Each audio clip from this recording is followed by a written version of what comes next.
말씀 들으니까 이런 생각이 듭니다. 우리가 안보를 정치의 제일 큰 주제로 삼아야겠죠. 국정의 제일 큰 주제로 삼아야 되는데, 우리나라는 옛날부터 이 사대주의 정책을 쓰다가 보니까 안보는 명나라가 대신 해준다. 그리고 한미동맹이 만들어진 이후에는 미군이 안보를 책임져준다. 이렇게 해서 우리나라 대통령은 그렇지 않겠지만 그 국방장관 이하쯤 되면은 이 안보 문제에 대해서 자기 것이 아니라는 생각을 습관적으로 할 가능성이 많습니다. 그러되면은 정치에서 국정에서 이 안보 문제가 우선순위에서 밀려요. 우리나라 요새 신문을 보면은 방송을 보면은 대통령이나 여당에서 이 안보 문제가 우선순위에서 몇 번째 나오느냐 하면 관심을 기울이는 순서에서는 아마 10번째 바깥에 나왔을 거예요. 1번에 들어가야 될 제일 중요한 문제를 한 15번째, 16번째 정도의 중요성을 가지고 취급을 하고 그 대신에 그것보다도 사소한 것, 안보에 비하면 사소한 문제를 가지고 사원박질을 하니까 이 국정이나 정치가 아주 왜소해져 보입니다. 이런 것을 사소한데 목숨 건다 그러죠. 사소한데 목숨 거는 싸움입니다.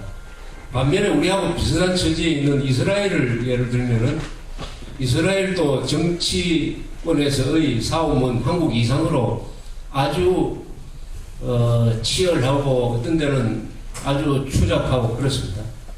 그러나 이스라엘 정치는 국회는 항상 안보 문제를 제일 우선순위로 놓고 그것을 중심으로 싸우고 하기 때문에 그 정치가 왜소해져 보이지 않고 이스라엘에서 수상된 사람이라든지 국방장관 된 사람들은 태도 자체가 당당하고 의젓하고 그래서 사람 크기가 달라 보이는 거죠. 정치의 크기가 달라 보이는 거죠. 한국 정치는 조선조부터 제일 큰 주제를 잊어버렸습니다. 제일 큰 주제는 안보, 그 다음에 경제 아닙니까? 먹고 사는 거죠. 이 안보와 경제를 놓쳐버리고 그 다음에 도덕론 또는 명분 싸움 이런 걸 하다가 보니까 이 정치가 실종되었다. 뭐 이런 것을 우리 김성만 장군님의 아주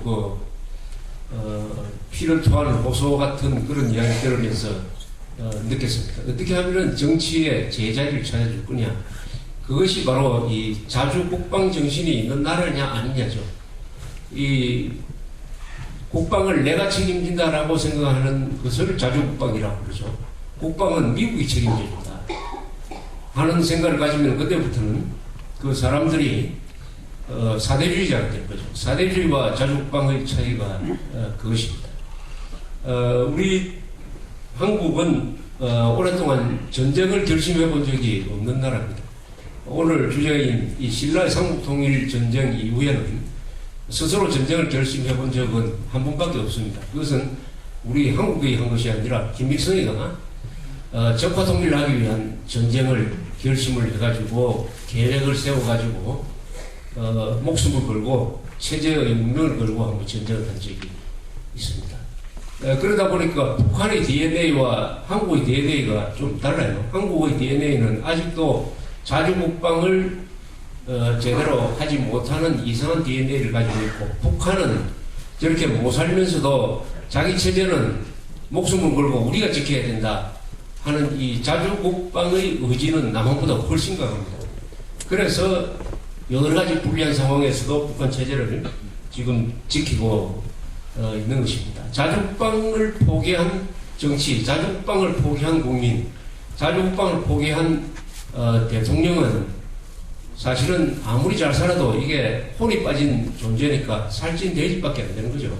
그래서 자주국방으로 무장한 야민 늑대한테 잡아먹힐 가능성이 많다. 정신력에서 이미 밀리고 있다 하는 것을 우리가 매일 확인하고 있습니다.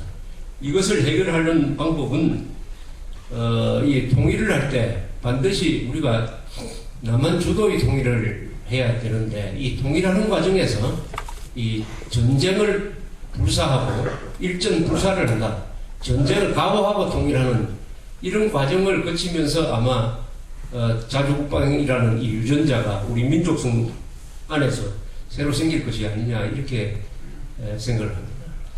저는 지난 일주일 동안 그 일본에 갔습니다. 5월 6일에 일본 그 도쿄 히비야 공원에서 일본인 납치자 가족회 그리고 구출회 그리고 의원연맹 일본 국회 의원연맹이 공동으로 주최한 납치자 조기 송환을 뭐 촉구하는 국민 대집회라는 데 참석했습니다. 저는 그게 2006년에도 참석을 하고 해서 자주 가는 편인데 2006년에 제가 거기서 연설을 이런 이야기를 했습니다. 2007년에 가면은 남한에서 정권이 바뀌고 북한 인권 문제에 대해서 관심을 기울이게 될 것이다. 그렇게 하면은 아마 조금 더 떳떳한 입장에서 여기에 설 수 있게 될 것이다. 이런 강연을 한 적이 있습니다. 이번에도 그 이야기를 제가 소개를 하면서 다행히 이명박 정부가 들어서 가지고 김현희 다우치 아이고 가족의 면담도 이루어지고 국제적으로 북한 인권 문제를 다루는데 그동안에 남한 좌파 정부가 계속해서 이 기권 또는 빠지는 모습을 보였는데 이제는 적극적으로 참여를 하고 있다. 그래서 약속을 3년 전에 약속을 지켰다. 뭐 이런 이야기는 하기는 했습니다. 그 모임에 참석한 사람 중에 한 사람이 딸이 중학교 다닐 때 납치됐던 어머니입니다.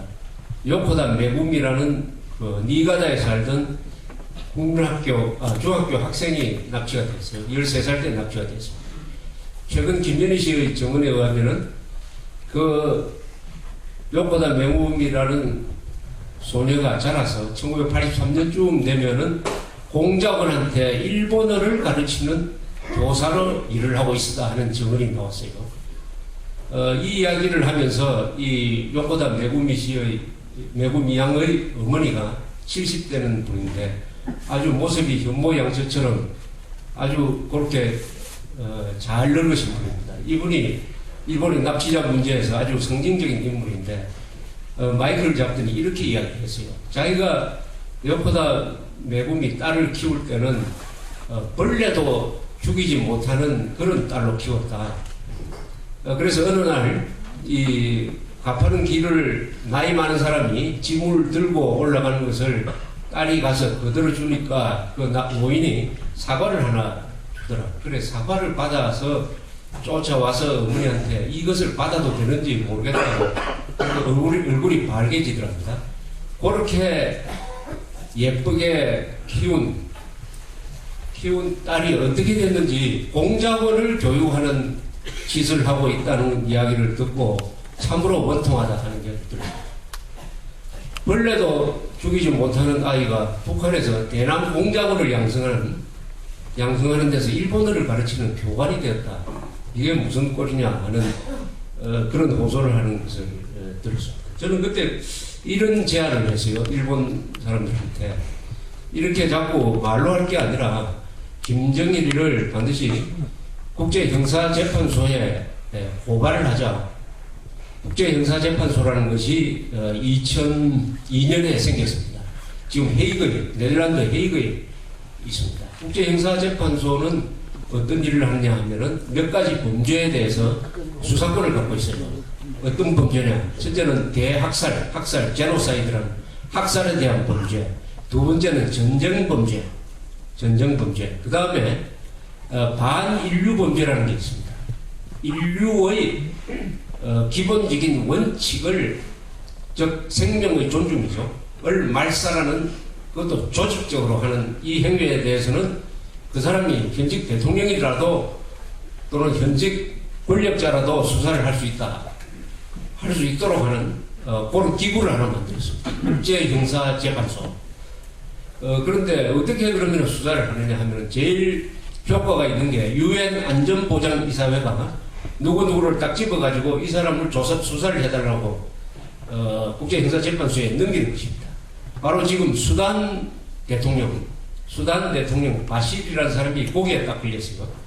UN 안보리에서 수단 대통령을 국제형사재판소에서 수사를 해달라고 넘겼습니다. 그 이유는 인종청소를 했다.